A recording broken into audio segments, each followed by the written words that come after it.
with Sherry is a bariatric podcast talking about weight loss surgery. I am not a licensed professional. Any views and or opinions expressed in the show are those of the speakers and do not reflect the bariatric community as a whole. Always reach out to a professional with any medical issues you are experiencing. Thanks so much for tuning in, and I hope you enjoy the show. Hello, everyone, and welcome to another episode of Unzipped with Sherry, with obviously yours truly. I am Sherry. I'm really excited for this week's episode. Teresa has this amazing story. She has lost 429 pounds. And what was almost unfathomable about this whole thing is 47 pounds of her weight loss was just in skin removal surgery. And I came across her on TikTok months ago. I had seen a video that had gone viral, and I was so blown away by her story that I sat there and watched this video, and I said, I need to meet this woman. I don't know how it's going to happen. She's probably like, she had so many followers. She had so many people watching her. I was like, I don't know what it is. I need to meet this woman because her story was so unbelievably, insanely crazy. And I have had the privilege and the honor of getting to know her on a more personal level. She has the biggest heart. She's such an amazing soul. And I cannot wait to share her with all of you as you guys hear her story, everything from the origin until where we are now. Hopefully I haven't hyped her up too much to the point where she's going to want to run away. So hopefully she's going to stick around. But Teresa, I hope that you're ready because we're about to get unzipped. We all have a story on how we got here, right? So for me, I used to be over 350 pounds until one day I made the single decision that I wanted change. Weight loss surgery has saved my life, and now I am here for you. I want to hear your story. You know, the one that happened during that before and after picture? It's time to unzip. What's your story?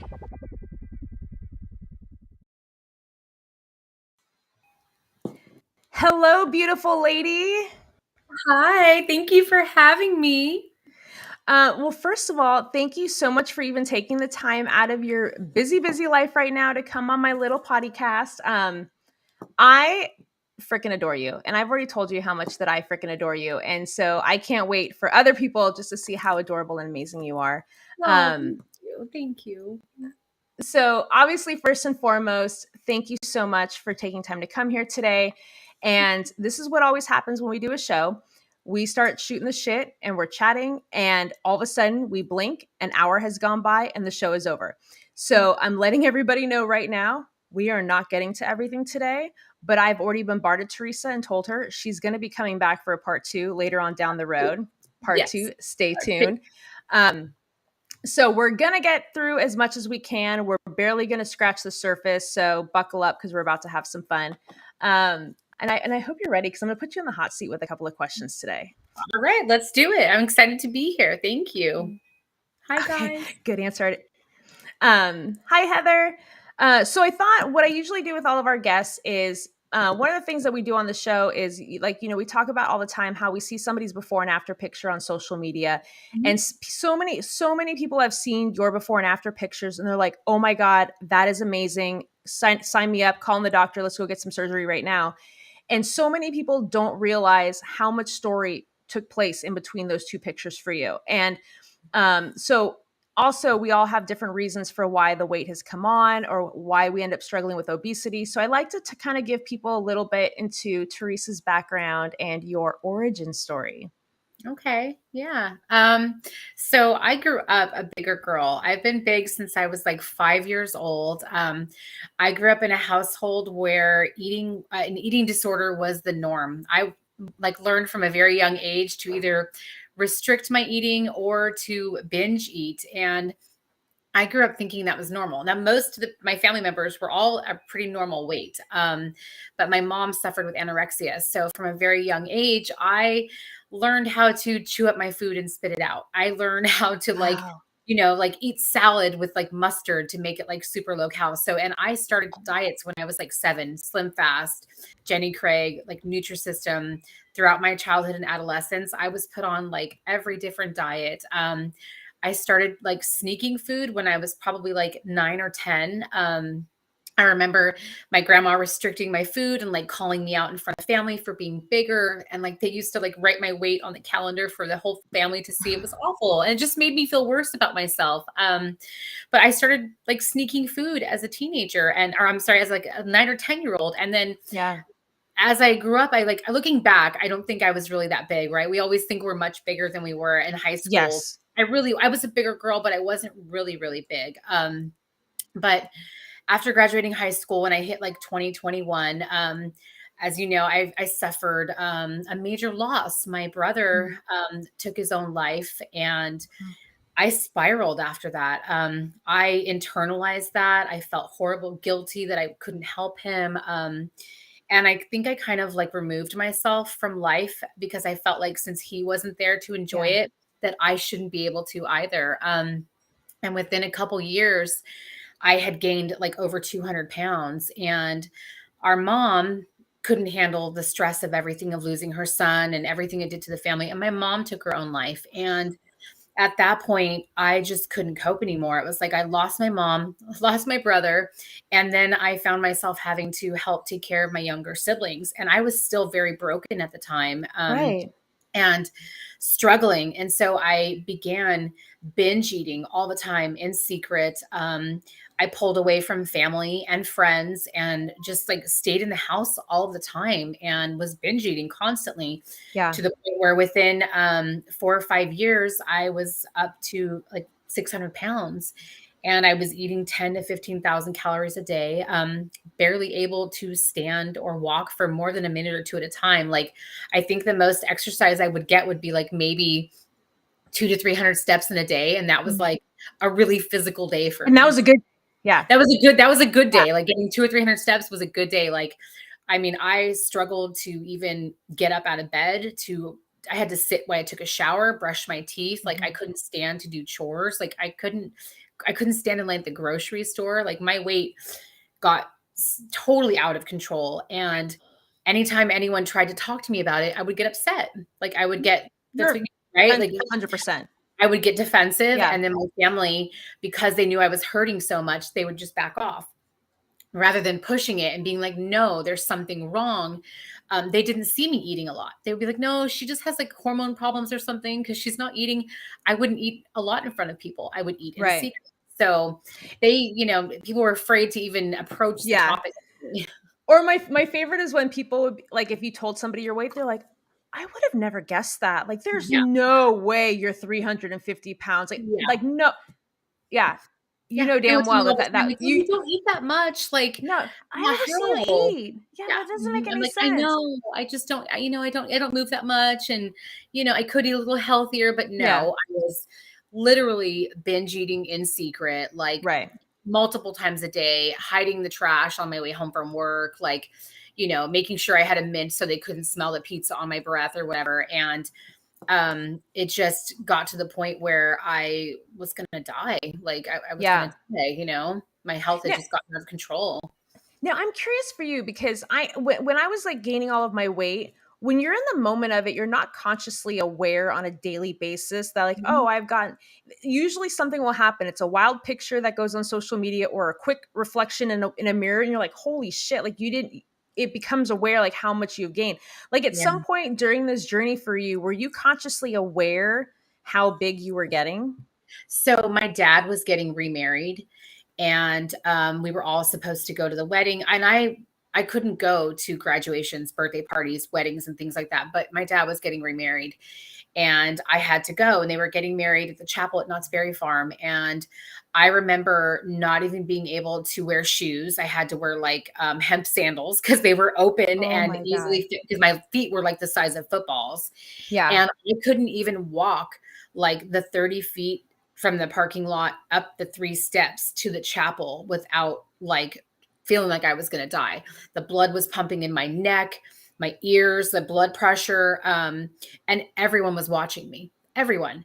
And I felt horrible. I felt awful at the reception. I just had to sit, but it was like getting somebody like, I hate to say it, but it was like moving, like, I hate to even give the comparison, but like an animal who was like, totally like incapacitated. It was like, getting me from point A to point B took my family just to be able to move my body 30 or 40 feet. Like, it was horrible. And it put so much stress on my family.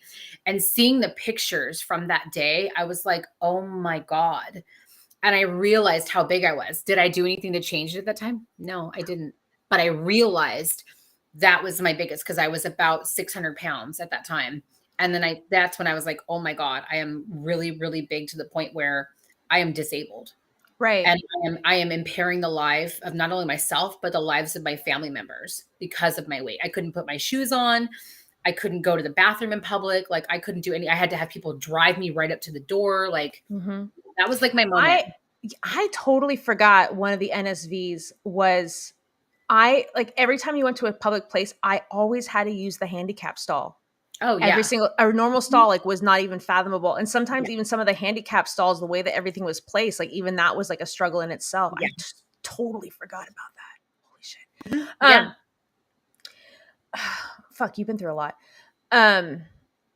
So when you get to that point, the wedding has gone by, nothing's changed yet, because you're still living your life or whatever. A really good day, a really exercise day is 200 to 300, maybe steps in a day. Was there anything that had happened that kind of became like your final, like, enough is enough, I can't live? Was there anything specific that happened for you? So I lived in a 600-pound body for almost 20 years. And as I was approaching the age of 40, I had 2 minor heart attacks. And I was teaching when it happened. The first one happened, and I didn't even stop teaching. I stayed there because I was like so humiliated. I was like, I'm not going to be the 600-pound teacher who's hauled off because I'm having a heart attack on campus. So I had 2 heart attacks, and I was pre-diabetic. I had high blood pressure, high cholesterol. I was having problems with my kidneys and my liver. I mean, horrible, obviously arthritis all over my body. Right. And the doctors told me, you are going to die. You are not going to live to see the age of 45. You are going to die. Like, you are slowly killing yourself. And even then, it like registered, but I didn't stop the binge eating. I didn't make changes that stuck. I did at the time, started going to curves and had lost about 180 pounds. And then something happened in my family, which was an emotional issue because I'm an emotional eater. I had trouble coping with my emotions. Something had happened to my family, and I gained all the way back, plus more. And they were like, look, you're on death's door. And they sent me to a cardiologist who was incredible. And like every experience I had ever had at the doctor's office was, you're fat, you need to lose weight, you need to not eat as much, you need to move your body. And when I went to this cardiologist, she didn't say that to me. She literally walked in the room, first time meeting me, and put both hands on my face and looked me right in the eyes and asked me, what happened to you in your life to make you want to kill yourself? Because that's what you're doing. And I just looked at her and I was floored. Wow. No doctor had ever asked me, what happened? Like, why are you doing this? And I just started bawling. And I was like, my brother killed himself. My mom killed herself. I had to raise my siblings. And then she just looked at me and she was like, okay, those are reasons. I get that. She goes, however, you have physically manifested your grief and your trauma in the form of weight, and it's killing you. She was like, you are carrying around 600 pounds of grief and trauma. And she said, if you do not find a way to release that trauma, you will die from it. It's going to kill you. And she was like, on some level, I think that's what you've been trying to do.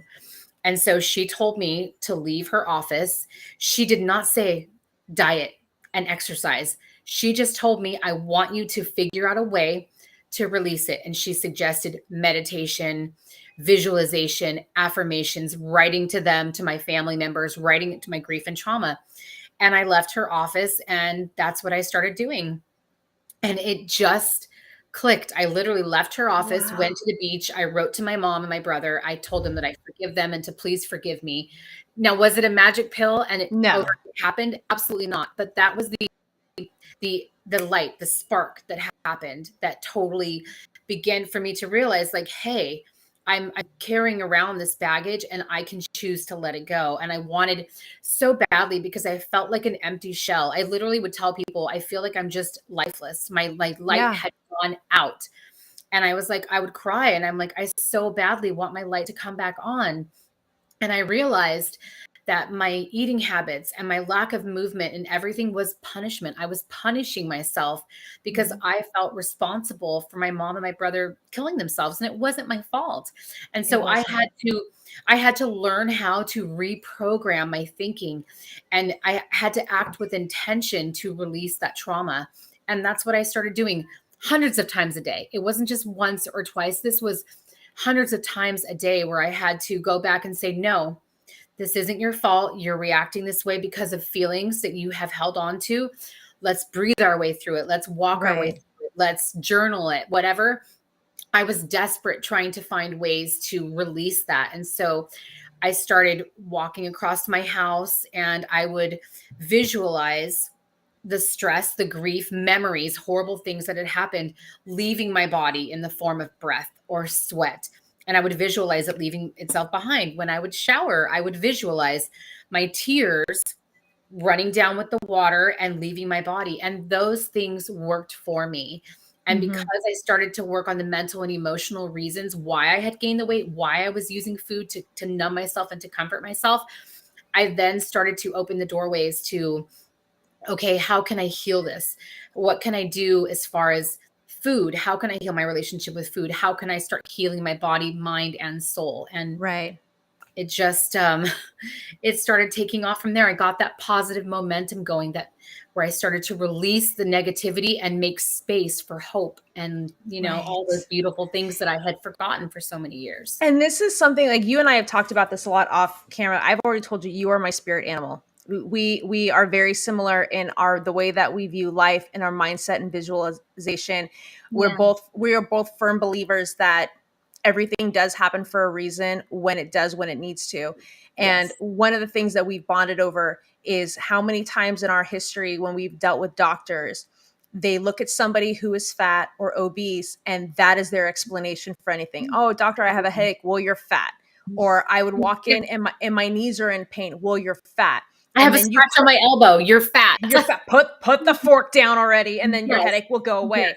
And then what they don't realize is this creates like a crutch for you, and it puts you further into depression. And I had a doctor. My knees were hurting. I was 18 years old and my knees were hurting. I was like, this isn't normal. And he goes, well, you're fat. So you cried. You hurt my Yeah. feelings. Yes. So I walked in there with looking for help and answers. I walked out with a prescription for Vicodin and Prozac Yes. because clearly I'm dealing with depression, and then we're going to mask the pain.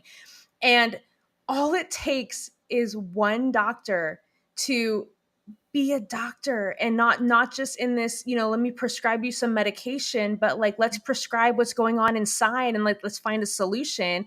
Yeah. And had that doctor not just given you a chance to just talk or just be like, see beyond the fat and know that there's pain in there that was causing this, let's find the root of it, Yeah. you probably wouldn't even be here today.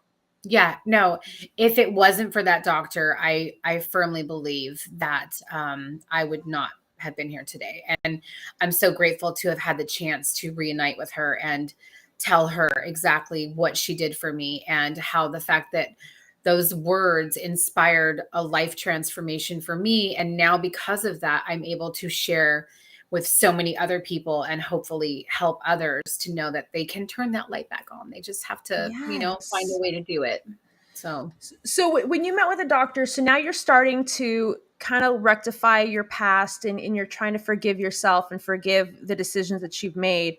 Um, how soon after that did you start really looking into bariatric surgery as an option for you? I met with my doctors in like 2018, like right before 2018 started, and they were like, "Okay, we'll give you gastric bypass surgery." And I was like, "Okay," I agreed to it. Never had any intention of going through with it. I was very slowly making progress with my mental and emotional health, but my issues were so deep rooted in trauma, and I had Right. layers and layers and layers of stuff to go through. And so when I agreed to it, I was like, "Okay, cool." Literally left the doctor's office and went and binge ate McDonald's. And was like, yeah, I'm going to have gastric bypass surgery. Okay. All But right. Yeah, but my family, my sister, was in nursing school at the time, and she did like a little assessment on me, and she was like, "Look, I'm really scared," and she was angry too because we had lost our mom and our brother, and I was like her whole world, and she was like, Right. I can't lose you too. I can't lose you too. Like, please." And that was like the extra push that I needed. And so I was like, okay. And I actually started to cut back my calories from 10 to 15,000 calories a day. I'm like, okay, I'm going to stop drinking 2 or 3 energy drinks a day. I'm going to really work on not going through fast food every day. I'm going to try to get up and move my body. And at that point, moving my body was like a few steps across the house, practicing standing and sitting at my bedside. And so I literally had to start from scratch. And Right. I just started committing to doing that. And it was difficult. I would be completely winded and physically done for the day after like a lap or two across my house. And people don't get that. They're just like, get up, move your body, eat healthy. Yes. When you are so there's so many barriers here and all you focus on. So when you're that overweight and that much in pain, mentally, physically, emotionally, all the ways, you focus on barriers. My Mhm. mindset had not totally shifted to the possibilities at that time. So I had to slowly start telling myself, like, check my inner fat bitch. I started identifying that I had an inner fat bitch. And I was I like, love that. I would literally tell her, you're fucking sabotaging me. Yeah. You have been sabotaging me for 20 years. And I would be like, you're not in control anymore. Like, I have got to take control of things. And so when I would feel compulsed to eat or overeat or binge eat, I started finding ways to put limitations on that and checking my inner fat bitch at the same time. It was not easy. It took me, like I said, hundreds of times a day to check her. And sometimes she would win and I would overeat and I would binge eat and I wouldn't exercise. But I started really shifting my mind to focusing on the positive. Instead of going to bed at night and telling myself, you're a fat, disgusting loser. You didn't eat well today. You ate this, you ate that, you didn't exercise. I started like lying to myself and telling myself, oh my God, you're a baddie. You're Mhm. happy and you're healthy and you move with ease and everything comes easy to you. I started programming my mind at night before bed. And then I started to find that in the morning when I would get up, I'd be like a little bit more positive that day. And I'm like, okay, let's Mhm. get up. And I would try to eat healthy and slowly but surely over time. It does not happen over time. Right. The correct diet, movement, mental and emotional health, it doesn't happen over time. You have to, take those battles as they come on a daily basis. And before you know it, I had lost, they told me I had to lose 30 pounds to have bariatric Okay. surgery. I was about 615, 620 pounds. They were like, you need to lose 30 pounds. And I wound up losing almost 200 pounds in a 6-month That's period of time. And freaking insane. it was And incredible. Yeah. I'm going to cut you off a second because it's my show, so I can do what I want. Um, Yes, no, you but may. because I think this is really important for people to bring up. You made a comment that you had to put yourself in check multiple times throughout the day, Yeah. probably 10 to 20 times a day. Yeah. And so many people, when it comes to weight loss and new programs and new diets and whatever they're doing, we often have this all or nothing mentality. So Yes. you make it to dinner or you make it to lunch or something like that, and you had the candy bar or you had I'm Mhm. an effing failure. I'll pick up tomorrow. Yeah. But what people need to understand is you're fighting with yourself so many times a day. If you 80% of those decisions, you made the right decision, and 20% of the time you kind of had some minor setbacks, you Mhm. are still leaps and bounds better than where you were the day Yes. before that. All And of it's so progress. Yeah. All of yeah, it's progress, as long as you're moving small steps in the right direction, you're going to get to the destination eventually. It's having the mindset that you had the one mistake or your inner bitch or your inner fat bitch or whatever took over in that moment, yeah. then you completely shut down and then you're like, well, fuck it, what's the point anymore? And then like you continue on the derailment, and that's Yes. one of the biggest downfalls even when it comes to post-op and bariatric surgery. When you get past the 6 month or the honeymoon phase and you start having a couple of slider foods, you beat yourself up so much because of it, then you're going to start to derail on a grander scale. Whereas if you Mhm. just recognize, like you said, let's figure out why I caved in this time.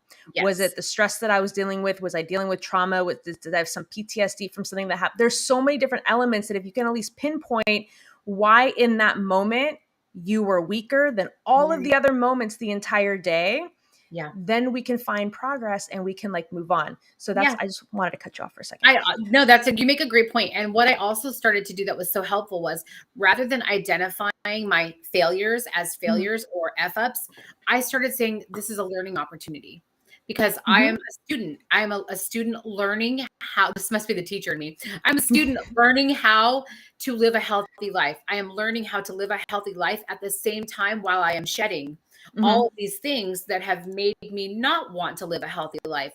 And so you're letting go in the same process of trying to rebuild. And it can be really difficult. So every time I would mess up, and I even stopped calling it a mess up, it was a learning opportunity for me.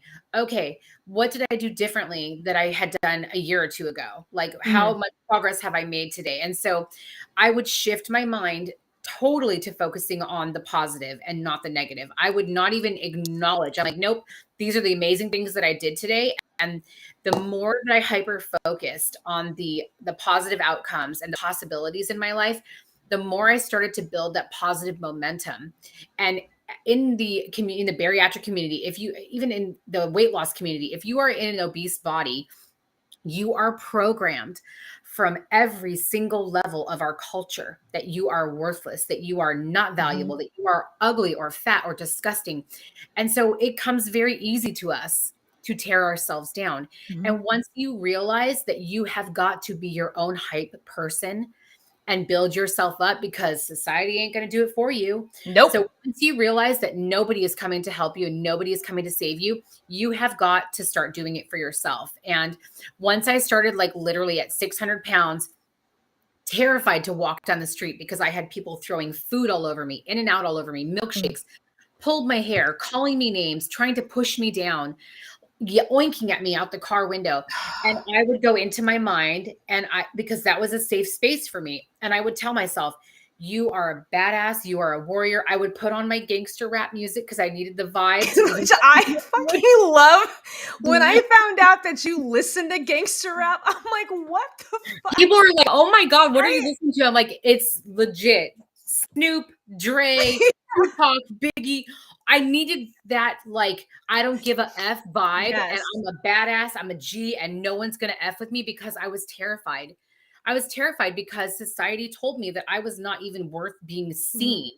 And so for me, I had to take on that vibe where I felt safe, but not only safe, but I was a badass and nobody was going to mess with me. And that's what got me through it. Walking and listening to that music and telling myself, you are light, you are thin, you are happy, you are healthy, over and over. And I would visualize and embody what it felt like and what I looked like to weigh like what I do now. Like, I could not do those things with the mentality of a 600-pound person. I had to learn how to project myself to the end goal, or to the halfway goal, where I was in a happier, healthier body, where things were easier for me, you know?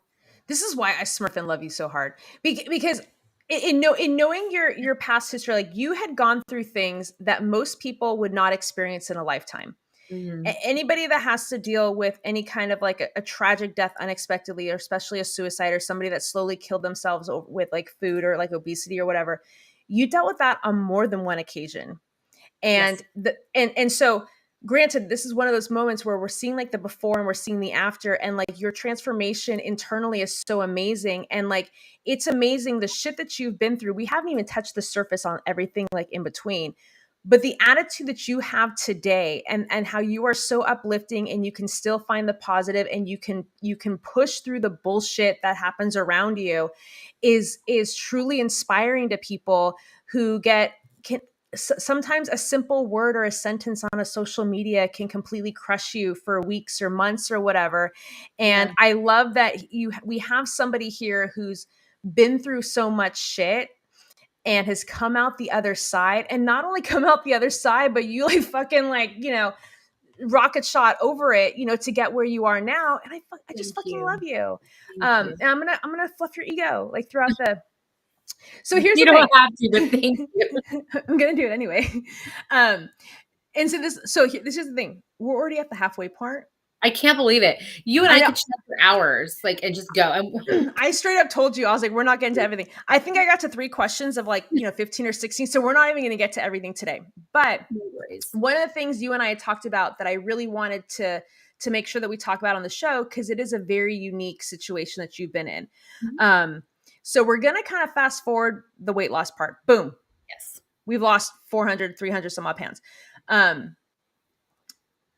I saw that picture of you sitting on your bed with your loose skin around you. Yeah. My heart fucking sank because I was sitting here bitching about my insecurities that I had, like, hanging skin, and I got denied for plastic surgery because it wasn't a big enough problem. It was, and I'm sitting here and I'm like, I'm looking at this woman and I'm not an emotional person. And I got overwhelmed. Like, who the fuck was I to complain about like some excess skin? There's this woman I've never met before who is living like this hell right now. And it's almost like it's a hell, but it's a blessing. Like you just got your life back, and you've lost this amazing amount of weight, and you can walk more than 300 steps. But now you have like this whole other issue that is now transpired as a result of your success. Yeah. And then not only that, you wanted to document your story, and you had started before even before the skin removal. You had started documenting your journey. You had gotten followers. You had gotten but then you posted this video of you sitting on the bed, and you had just gotten approved for surgery, and your life was about to change, and you're like, I'm going to document it. I'm going to be honest. I'm going to be positive. And literally overnight, it fucking exploded. Yeah.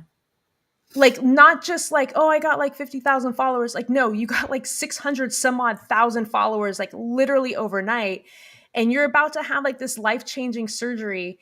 And now the world is watching. And your phones are probably, I'm assuming your phones are blowing up because everybody wants a piece of you. So I wanted you to kind of walk us through a little bit leading up to having the skin removal surgery, and kind of like what life was like Mm-hmm. before you had it removed. So amazing, right? I've lost all this weight. I've gained my mobility back. I can walk miles. I can do all the things, but I was still limited because of the skin. I couldn't ride a bike. I had trouble walking on sand because that much skin would make my hips hurt, my feet, my knees. I got horrific rashes underneath the stomach on a daily basis. I had to make sure always I had to shower twice a day. I had to apply cream all the time. It was awful. I had to buy clothes that were several sizes too big because if you see my legs, they're not very big. No. I have loose skin, but they're not that big. But I had to buy clothes that were several sizes bigger because of the stomach. And here I am, having lost almost 400 pounds, but still feeling, and oftentimes with body dysmorphia, looking at myself thinking I'm still 500 or 600 pounds. Yeah. And my family would get so upset, and like they would almost take it personal because I was so hard on myself. Yes, I'm a very positive person, but I'm human, and having to carry around that much weight, like the loose skin, was really, really hard. And there were times where I would tell my sister, God, I wish that I could just take an axe and like cut it off. Like I would literally be like, I just want to cut it off. It's so awful. And I had been denied 3 times from insurance. That Denied. blows me away that you were ever denied. Medically necessary, multiple doctors, documentation going for a couple years saying that it's medically necessary, and they kept denying me. So then I make this video. I had made one just prior to the one that blew up. Yeah. And I think I was standing in that one. And somebody tagged my surgeon's office, my plastic surgeon's office. They tagged them in the video. And they reached out to me and they were like, oh my God, like your story is amazing. We'd just love to chat with you. And I did not get my hopes up, nothing, because every time I got my hopes up, I would, it would come crashing down around me. And my sister was like, no, just meet with them and see what they say. And so we met virtually. And within minutes of talking to my surgeon, I was like, oh my God, this is the guy for me. And I'm like, this is amazing. And it was the anniversary of my brother's suicide. and we were virtually chatting with him, and he was like, I can remove the skin. And I just broke down. And I'm like, this 47 pounds of skin hanging off of me. I've worked so hard emotionally and physically to shed that baggage, right? The baggage. And I was like, this 47 pounds that people see hanging from my body is more than just the skin. It's literally Right. a representation of the grief and the punishment and all the self-harm that I had done to myself for so many years. And to have him tell me that on the anniversary of my brother's death, I knew that he was the person that was supposed to do this for me. And I just lost it. Every night from that time till my surgery, I was bawling every single day, laughing hysterically sometimes because I was like, Right. I can't believe this is happening. But also at the same time telling my sister every day, when he meets me in person, he's gonna tell me it's too big. He's not gonna be able to do it. Up until they were literally taking me back for surgery, I was like, they're not gonna be able to cut it off. They're not. I just did not believe because it was so big. Right. I was like, there's no way they can cut it off of me. And leading up to the surgery, I just didn't believe it was even going to happen. I'm like, felt very surreal. Like an out of body experience. And the actual surgery, first of all, my surgeon, Dr. Charlie Chen, their entire team is incredible. Made me feel so supported, like uplifted, but not just like physically and surgically, like spiritually. They were very supportive of my beliefs and the way that I had like led my journey and everything. Right. And they just were incredible for me. And they took it all off, and I woke up just sobbing because I couldn't believe it. But they told me when I tried to get up off the table that I tried to move my stomach out of the way. So I still do have many occasions where I try to shift the stomach out of the way. Right. Because for me, it has not totally sunk in that it's gone. Yesterday was the very first time that I've ever in 20 years laid on my side, on both sides. At my massage therapist, they had me flip. I've always laid on my, elevated on my back, and I flipped on my sides, and I just couldn't believe it. I went home and bawled my eyes out. I'm like, I can't believe it. And this is something that I wanted to ask you because I think a lot of people can't relate to it. So when we have the bariatric surgery, you wake up, you're groggy, blah, blah, blah. However, nothing's changed. Yes, right. Internally, your stomach's been cut, whatever. There's no physical changes to you. You just feel a little bloated. You have some scars, whatever. And then over the course of, in some cases, a month to 2 months, you might lose 47 pounds over the course of 1 to 2 months. You, on the other hand, woke up and 47 pounds was instantly removed. And when you and I had like kind of talked about it briefly, my first thought was, I can't relate to that, but I feel like it would be like waking up and realizing that your leg had been amputated or a part of your body has been physically gone. That I was curious if there was like almost like phantom pains or phantom like issues. And you would just answer that question by saying that there are times that you went to go freaking move your stomach. I still do that. Yes. Oftentimes when I'm in the shower, because our body goes on automatic, right? Yes. Like, I often will go to lift my belly and clean underneath it, and then my hand will hit my new stomach. And I'm like, there have been moments, 2 times, and I'm 12 weeks post-op now. I've had 2 panic attacks when I was just sitting here and went to shift my stomach from one side to the other so I could move, and then realized it was gone. I had a panic attack, and I had to take off my faja, my compression garment, and breathe the compression garment because I was panicking. Like, and then it feels very weird because your skin has been, 47 pounds in one night. Like, it's a lot. It's cut, and it feels very strange physically on your body.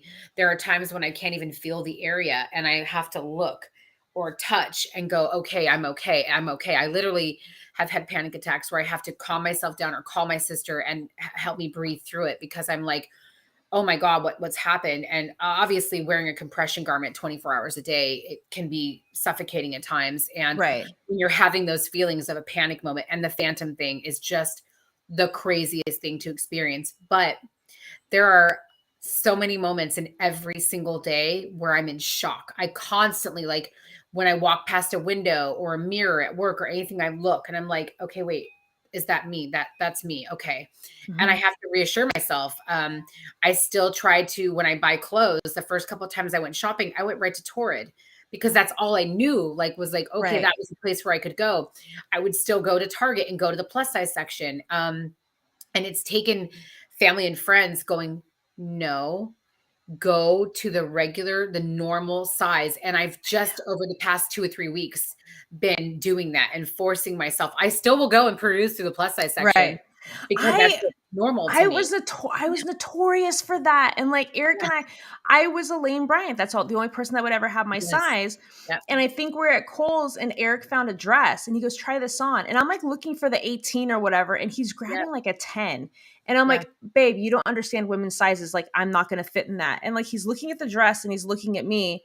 He goes, try this on. I'm like, no, that's not going to fit me. And then like you put it on and you're like, yeah. Oh yeah. It's hard to wrap your head around it because it happens even just with weight loss in general, the weight loss surgery in general. It happens so quickly. Like you lose the weight so quickly. So that's why, like, and for you, knowing I lost, I think the 100 pounds, I think within like 5 months or something like that, which is unfathomable for me. The idea that you lost half of that in literally like a 2-hour span, maybe a 3-hour. I don't know how long the surgery was. Like about 3.5 hours. I woke up and it was gone. But I'll never forget because my family was like, oh, be careful. And I got out of the car and I was like, but then I was like, zoom all the way from the parking lot, all the way through the corridors, up the elevator to the Hilton, to my hotel room. And they were just like, for the first time in my life, they were watching me. And I was like, you guys, it's not hitting my legs. I don't feel it pulling me down. Like, I mean, I have mild scoliosis because of the weight, because I was 6 pounds for so long. And not to have that additional weight weighing me down was shocking to me. The first time I walked past the mirror in the hotel, I just stood there sobbing. Like the first time I realized I had a lap, my brother came in and he was like handing me my laptop. And I was like, oh, I don't have a table. Cause you have to have a table when you're bigger. Right. And he goes, no, that's what a lap is for. And he put it on my lap and I just, he was like, oh God, let me take it back. And I was like, oh my God, I have a lap. Bawling. Yeah. But, I mean, I know people talk about all those little NSVs, being able to cross your legs, but there's something very profound when you have that much weight removed at one time. After bariatric surgery, when I had the bariatric surgery, I was just over 400 pounds, I think. And then it took me a few more years to get down to like 230 to whatever, 240-ish, and then down to like 220. Years. Mm-hmm. Just to go from that overnight is just, there's no way to explain that to anybody. I definitely broke the record for the skin removal for my surgeon. And I know most people who have that much skin removed do it in multiple surgeries. Right. So to have that time is just incredible. And my surgeon is a G. He's a G. He's just amazing. Okay. I might need to get his number after the show. I'm just saying. Yeah. He's incredible. Because I wants to do my boobs. And I just... Yeah, he wants to do other surgeries with me too. So I'm like, and I never wanted to do that before. And now I'm just like, now I'm like feeling better about myself. And I'm like, you know what? I want to do a breast lift. I want to do my thighs because I have a little bit of loose skin. Mm-hmm. And I never think about, I didn't want to think of myself as being vain or caring about what I look like. But that was the old me that cared about what people thought and that didn't care enough about herself to take care of herself for 20 years. Now I'm at the point now where I'm like, you know what? I deserve all of this. And if I want to get a breast lift and get my little side bacon or my back bacon sucked out of me, I'm going to do it. And I'm not going to feel bad about it at all. So yes, no, and it's so crazy because you and I were on the same page in that when we were having the surgery, we never thought about plastic surgery. We didn't care about loose skin. We're like, I just want to walk. I just want to, you know, I don't want to die early, or I want to just be able to do normal activities that you don't realize people take for granted. The idea of Wonderland was not even fathomable at that point. It was like, for me, like I just wanted to get under 287 because that was like the stall I could never get past. Then something happens where when you're years out and you've worked your ass off to do like as much as you can, but at this point, like there's nothing I can physically do to fix certain areas of my body that I've now thought about it, and I don't even think that I think about it for vain reasons. It's just that, like, I've gotten this far and I've worked so hard that if there's a chance that I can feel more confident over these certain areas, then why not? Exactly. Yeah. I never ever anticipated weighing under like at least 300 pounds. I didn't even care. Honestly, when I started, I was like, I just want to be able to walk. I didn't even care if I could work out. I didn't care if I could go ride a bike or go hiking. I just wanted to walk without feeling like I was going to die because the ringing in my ears, the pounding in my neck and my chest, like my blood pressure and all those things in my heart. I just wanted to get to that point where I had more time to live. And now I'm like, no, like now I'm like, okay, I want to feel amazing. And I want my body to reflect that. And now I'm to the point where like, I have not been on the ground. I have not sat on the ground in over 20 years. I fell twice at work at 600 pounds. And that was the only time I was on the ground. It took 3 men over an hour in a classroom to get me onto a footstool. And, I tried to get on the ground like 2 years ago, but the loose skin. And because my body had not done it, I know there are people who are bigger who would get on the ground. My body had not done it. So I physically could not even figure out how to get up and down off the ground. And now I'm like, I can't wait to do yoga. I can't wait to go hiking. Like this summer, I'm going to be able to go to the beach with my sister and the kids and not have to worry about my stomach hitting my legs and keeping me from being able to walk with ease on the beach. Like there's just so many things. I can go on field trips now without having to drive my own car. I can go on the school bus with the kids now. That's incredible to me.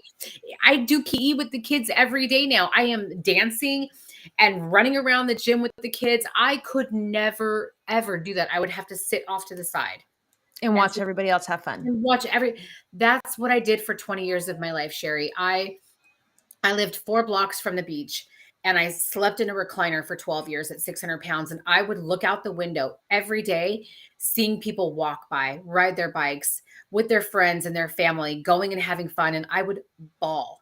I would bawl my eyes out because I'm like, here I am every day miserable.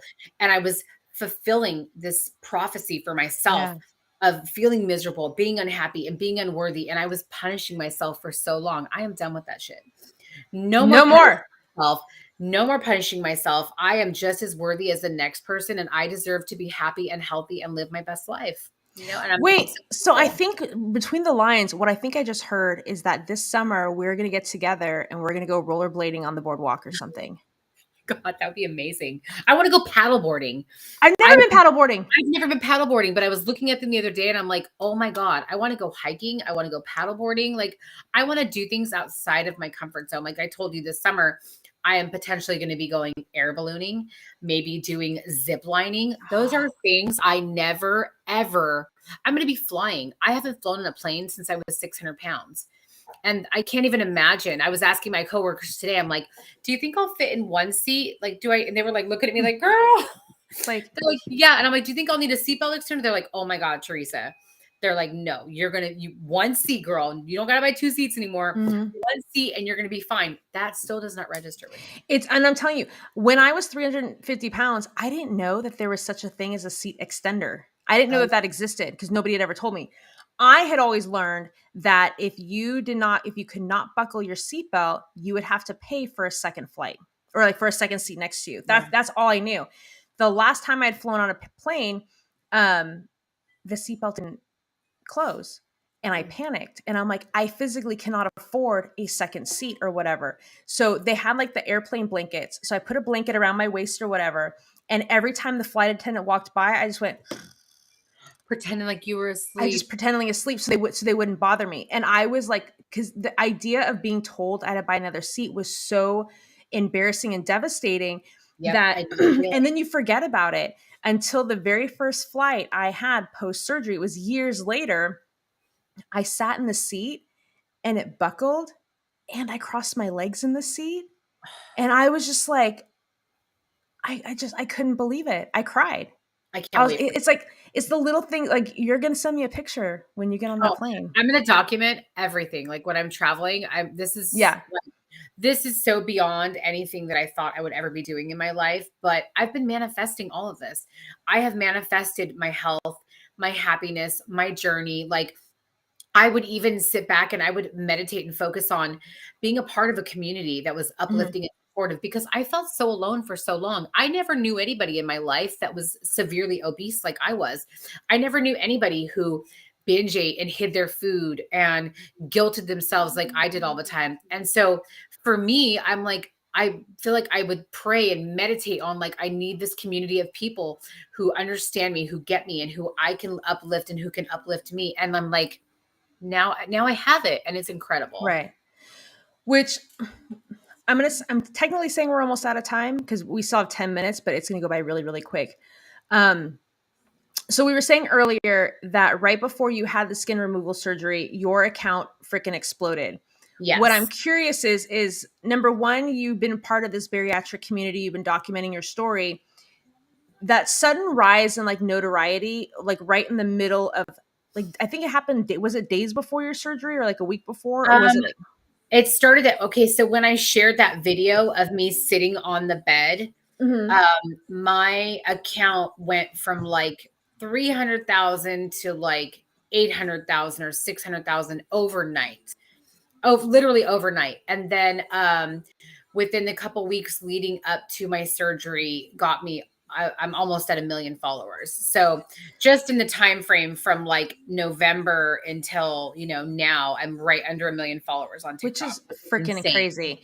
Yeah. Do you think that that blast of notoriety was, in the distraction that came with it, do you think it was beneficial to what you were going through, or do you think it hurt? No, I definitely think that it was helpful for me because, as you know, I lost my boyfriend of 22 years. He died in April, and I was having my surgery right before the holidays, and this all happened right before Thanksgiving and Christmas. And so, rather than me feeling sorry for myself and focusing on the loss, I was all of a sudden inundated. Like, I had like this tsunami of love and support, overwhelming, like nothing I had Yeah. ever experienced in my life. Just came and took over my entire world.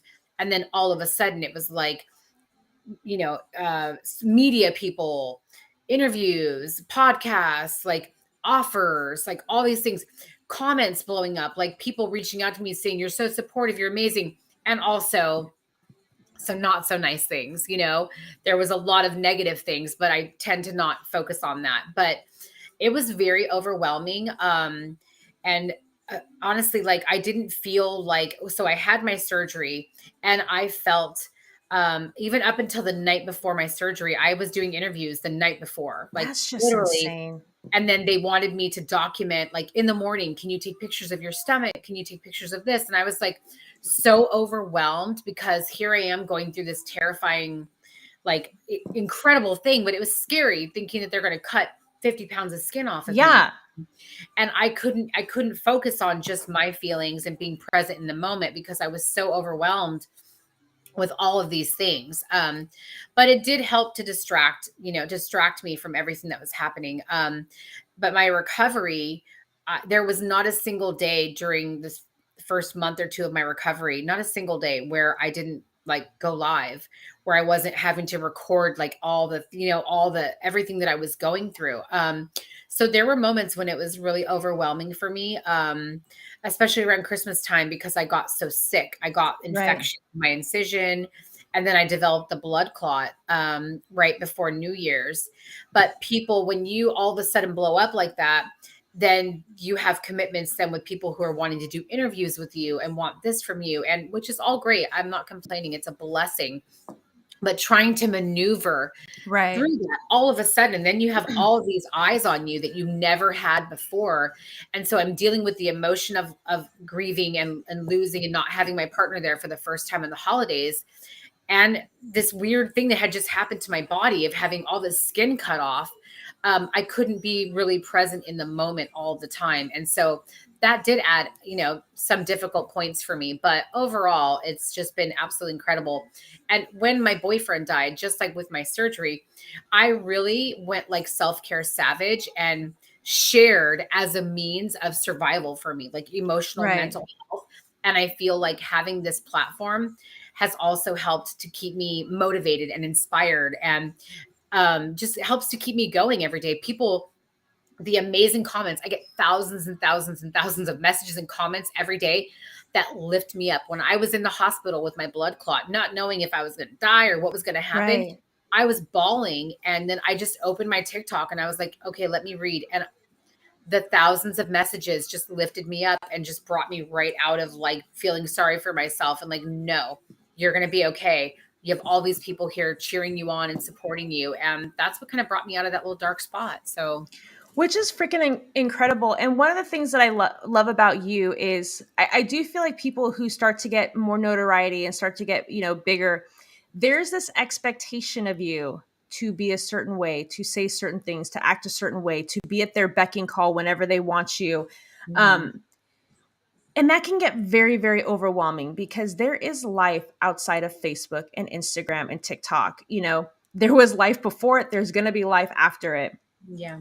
So as somebody who found themselves being overwhelmed overnight with like messages, like even though it's a lot of 85% of it's like completely positive, how do you find balance between keeping up with like this new demand of you and this like they're demanding your presence to be a part because now they're invested in you. They've seen your story, they're invested, they want to see more. How do you find a way to balance your time without coming off like a dick? Yeah. For me, I feel like if you're just being yourself, you're not trying. I don't have to try to do anything. I am who I am, whether I'm annoying or endearing or whatever it is to people. I am who I am. I just show you guys my actual life, like what my family, what I eat, like my favorite foods. I show you guys how I cope with stress. But for me, I prioritize self care. For 20 years of my life, I did not prioritize self care, my mental, emotional health, my physical, spiritual health. Every day I wake up and I journal. I got my purge journal where I leave all my Mm-hmm. stress, and then I have my manifesting journal. I meditate. I walk. I do things that nurture my soul first and foremost every single day. That's non optional at all for me.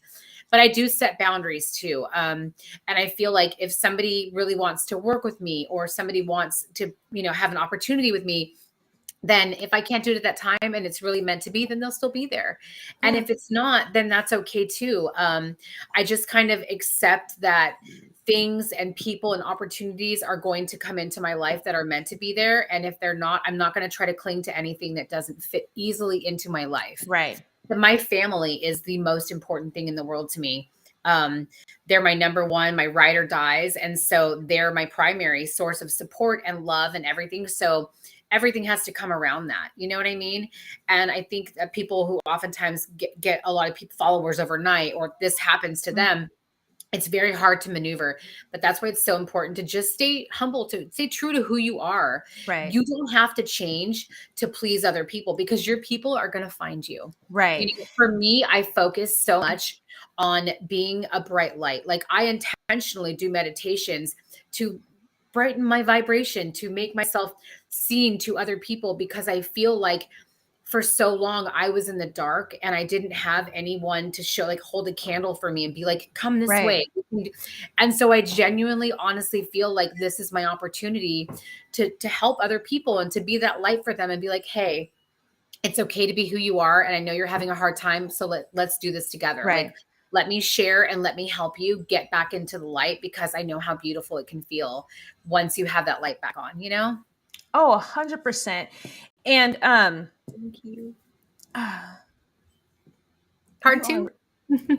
We're at like, okay, we might have to do part two. We're gonna do part three. We're gonna do rollerblading on the boardwalk live on, on the show at some point. I don't know. We're gonna have to figure it out. Like we're basically out of time, and I'm really, really bummed. However, you are fucking amazing. Oh, And I'm Sherry. cursing. Thank you. We're gonna put disclaimers on here. Don't worry, because I've cursed a handful of times, I and I think feel I bad. do too. But okay, so this is what I want to leave off with, because one, we kind of talked about a little bit in the beginning, and you do the purge journals, you've rectified, you check yourself every single day, and I think it's so important for people to know that you and I are a few years out now. So we're further removed from a lot of the quote unquote newbies. And I think you get to a certain point in your journey where one, you get so busy that you can pick and choose what you want to deal with, what kind of people you want to bring into your life. And I think the hardest part for people to overcome is learning to not adapt yourself to the version that you think other people are expecting of you or want you to be. And you said it perfectly. Be you. Shine your light. And as long as you are authentic and you are true to yourself, the right people are going to come by. And sometimes people that you want to come your way are not going to come your way. And that's okay because you're going to attract the people that you need to attract to be part of your life. So we're going to make it really quick because I know you have to go. Somebody's watching you right now and they're on the fence or they're about to have surgery tomorrow. What is some kind of advice that you can give to somebody who's just about to start their journey? So I really believe in having faith over fear, whether that's faith in a higher power, whether that's faith in yourself and your own journey. Have faith over fear. Don't be afraid. If you feel like having bariatric surgery is going to better your life in some way, then you do it, regardless of what other people think, regardless of your fears. You do it because if you have faith in yourself, you are unstoppable. But the other thing that's so important is focus on possibilities and not barriers with everything in your life, whether that's movement, diet, mental and emotional health. Start to shift your mindset prior to surgery on all the possibilities and become your best hype person because no one else is going to do it for you. So you might as well become your best cheerleader, right?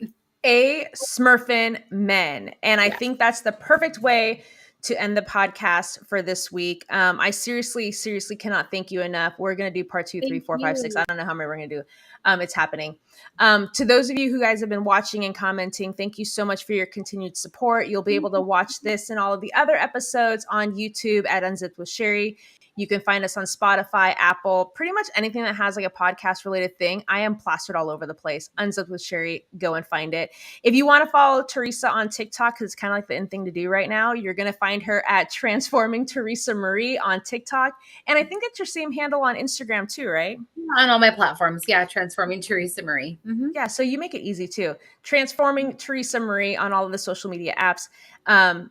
Thank you so much for coming today. Thank you, love. You're amazing. You're amazing. You flow and you're just the best. I adore you. Well, we're California besties now. That's just how it is. Yes, this is a fact. We are California besties and we're going to be hanging out soon in a few weeks. And I cannot wait. Yes, we are.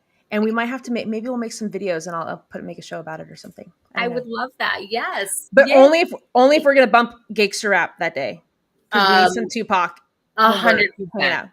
100%. And if you are not rapping full words, then we're not hanging out. I know them all. Trust. Trust. On that note, thank you guys so much for watching, and we will see you next week.